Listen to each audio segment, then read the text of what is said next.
Hi, this is Joel Johnson. We're going to be talking about retirement planning today. But before I do that, remember to subscribe to this channel and click the little icon of the bell so you can get updates, so you can be notified when I update this series.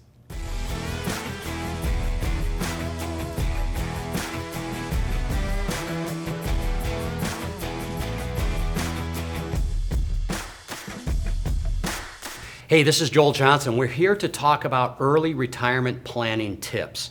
And here's what we've seen going on. So many big companies are allowing people to retire early. They're giving them a package. They're offering them some type of advanced pension benefits, maybe giving them an extra 2 or 3 years, maybe saying we'll pay for health insurance for a little bit of time. Some companies are even offering that retirement package, and then what's happening is behind the scenes people are thinking, well, if I don't take the package, maybe I'm going to get laid off. So what we're going to talk about today is planning for that possible early retirement, or let's say the flip side of that is you just want to retire earlier than you thought. You know, with the pandemic, a lot of people are re-examining their workplace priorities. A lot of people that said, hey, I'm going to work till 65 or 67 are saying, you know what, I think I've saved enough money, maybe I will retire early. Maybe I don't need to work as long as I thought I was going to work. And a lot of times that's a discussion. If you have a spouse or partner, you're thinking about that with them. Maybe one person can retire early and the other person needs to work longer. So these are some of the things that we have seen happen, and the conversations we're having with our clients, and also the conversations that we're having with people that aren't clients, that are just calling up or calling in from our TV program and wanting to know what should they do. So what we want to do today is we want to hit a couple points, actually not a couple, but about 5 points that will help you decide or get a feel for if you're on track or not. Again, the idea here is to give you a little bit of a self-assessment of where you're at, help you write down possibly the things that you need to plan for, and then maybe the most important is to give you confidence. If you think you're ready to give you confidence, if you think you need to work for another 2 or 3 years, to give you the confidence in your future. One of the things that wrecks an early retirement faster than anything, or wrecks any retirement quite frankly, is that fear, that unknown, that sort of obsession of knowing that you may run out of money, knowing that you may have issues, maybe you haven't saved enough for health care. That unknown can cause all kinds of anxiety. And quite frankly, when you retire, you've worked for 20, 30, 40 years, most likely 40 years, you deserve to be rewarded for the sacrifices you've made. So let's hit a few points here very quickly. And the first point I want to make is, can you even retire? You know, can you plan for an early retirement? Have you planned for an early retirement? Have you had the opportunity to save a little bit extra? And some of the impediments to that, some of the things that hold you back from being able to do that is, quite frankly, maybe putting kids through school. You know, maybe you've borrowed money or you've sacrificed, put kids through school. Maybe you have reduced the contributions to your 401k. And so we've got to do kind of a quick check on, hey, what does that look like now? You might have done a financial plan in your 40s, but they never stay perfect, right? It's just a roadmap. And so you want to do an assessment. So first question I want you to think about, and maybe we can help you answer, or at least give you some of the things some of the questions to ask is, can you plan for early retirement? And if you do decide you actually want to retire early, then what exactly do you need to do? So what are some of the things that you need to make sure are in place? And let me just back up a minute before I get into these particular items that I want to talk about is, maybe you just want to be in the position where you retire from your main job, but you work somewhere else because you want to work somewhere else. I can think of a client that's an engineer that loved engineering, but you know what? He felt like the company had changed after working there for 35 years. He had done a great job saving money. He loved carpentry. He loved building things. He loved remodeling his own house. He retired, went to work for Home Depot. Again, not because he had to. He wanted to do something to keep busy, but he also wanted to work in an area where he really had an interest there. So that's planning for early retirement. Now, one of the first things you've got to ask is, what are your expenses going to be? What is your budget? And quite frankly, I don't like budgets. I don't like to look at a piece of paper and say I can or can't spend money. But when you get into retirement or you get close to retirement, this is one of the things that you need to really look at is what are your expenses. And you don't have to have them down to the penny here, but you really need to know the major expenses. Food, gas, rent if you're renting a place. We're seeing a lot of clients now that want to rent instead of own their homes. If you do own a home, what are the taxes? What are the upkeep? What about travel? The big expenses. I wouldn't worry about the small things, maybe $50 or $100 a month, but what are the big ones? What are the ones that are going to get that retirement budget or impact it significantly? And you want to kind of get a ballpark. It's going to change. I promise you it's going to change a little bit. That first year of retirement, you're either spending a lot more or a lot less than you plan to. But get a ballpark. Let's say in your case you want $10,000 a month to retire and to do all the things you want to do. We can work off of that. A good financial advisor can build off of that. So again, you don't have to be to the penny. You don't have to come in and say, Mr. Financial Advisor and Mrs. Financial Advisor, I need $9,281.27 every month. You don't need that. But to get that ballpark, $9,000, $10,000 a month, then somebody can start building a plan. So the first question is, what are those expenses? Are you behind? Pick a date. Pick a retirement date. Get an analysis done. Do an analysis yourself and say, am I behind with what I'm going to get in guaranteed income, Social Security, possible pension benefits, with what I've saved, assuming a reasonable rate of return. If I want to retire in, let's say, the year 2025, am I going to be able to do that? Am I behind? And the only way to do that is with a good software program. I guess you could do it manually, but who wants to do that these days? With a good software program, you can look at projections on rate of return. How much can you pull off your investments every month? And then, of course, you've got to factor in inflation. And that'll give you an idea of if you are behind or not. Now, what do you do right now? And this is one of the most important questions that you can answer for yourself. You only have control over certain things. You really don't have a lot of control over what inflation is going to be. You don't have a lot of control over the folks down in Washington, D.C., or even in your state legislature and what they're going to decide. You have influence by voting.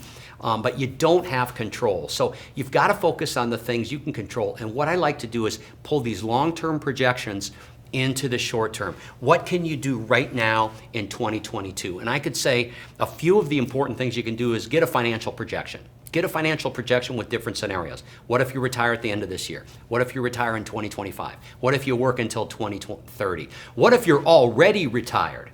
What is that retirement going to look like? You've got to get a feel for if you're going to be okay, if you're not going to run out of money, or if you're short, what is your strategy for that? Taxes are a big deal. As we sit here right now looking forward for high income earners, for people that make over $250,000 a year, over $400,000 a year, whether that's from earned income or from investments, taxes are going up. Is there a guarantee that taxes are going up? Well, in my business, I'm not supposed to say guarantee, but if I was a betting person, taxes are going up. I'm planning for my taxes to go up in the future. So what can you do today to reduce those taxes? And sometimes it's not just reducing taxes in this given year. Sometimes it's reducing taxes over your lifetime, which means you might pay more in taxes today to reduce your taxes over your lifetime. Last year, I did a big Roth conversion, which means I'm going to pay taxes this year based on last year's Roth conversion, and it's going to cause me to pay higher taxes than I would have had to in the year 2021.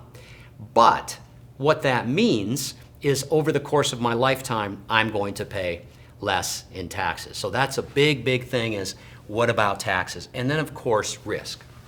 Now, here's a big problem. A lot of people, they do these financial projections. They realize that they're behind the eight ball. They realize maybe they haven't saved enough money, or maybe they need a little bit higher of a rate of return, and they say, well, Joel, I'm behind the eight ball. I haven't saved enough. I wanted to retire in 2 years, so I have two choices. I can either work longer or I can take more risk with my investments. Be very, very careful here. I would advise against taking more risk. The long-term rate of return in the stock market or in the bond market is pretty much what it is.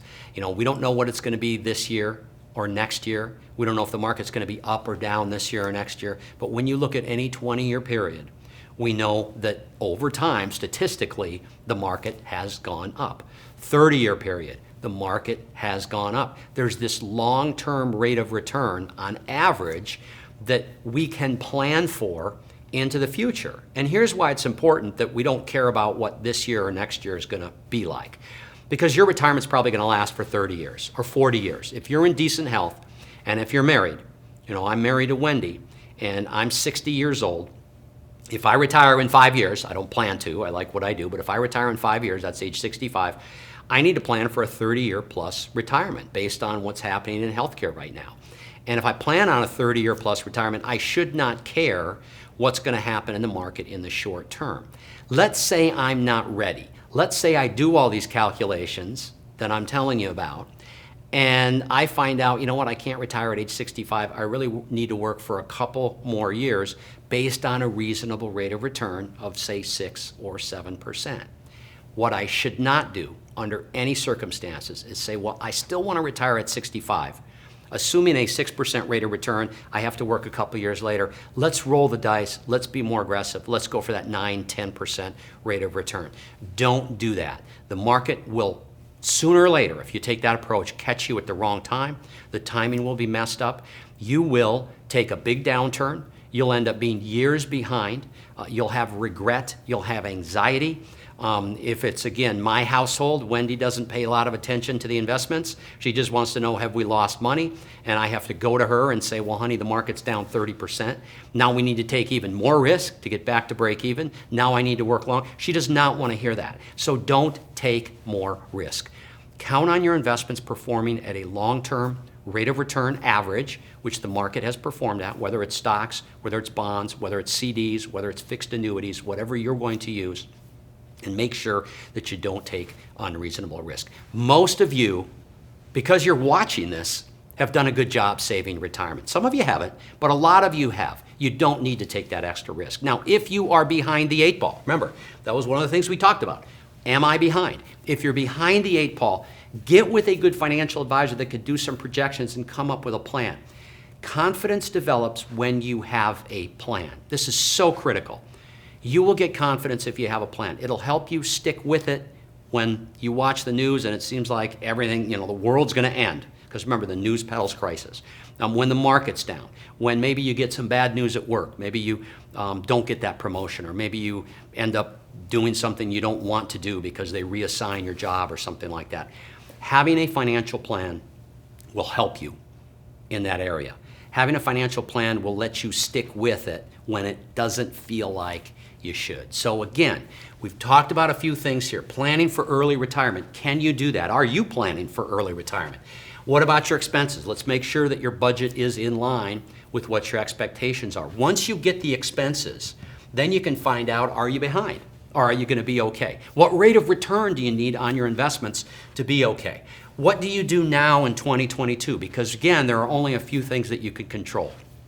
What about taxes? How do we reduce taxes, not just this year, but over your lifetime, which may mean paying more taxes this year so you can reduce taxes over your lifetime, and watch out for risk. Do not, under any circumstances, take more risk because you're behind the 8 ball. Reset your priorities, maybe look at your expenses, but don't take more risk. So I trust this has been helpful for you. Here's what I want you to do. I want you to hit subscribe. I want you to make sure that you subscribe to these videos because there's going to be more coming. This is probably not the first one you've watched. So I want to make sure that you get all the content we have to offer. This is Joel Johnson with Johnson Brunetti. I hope you've enjoyed this.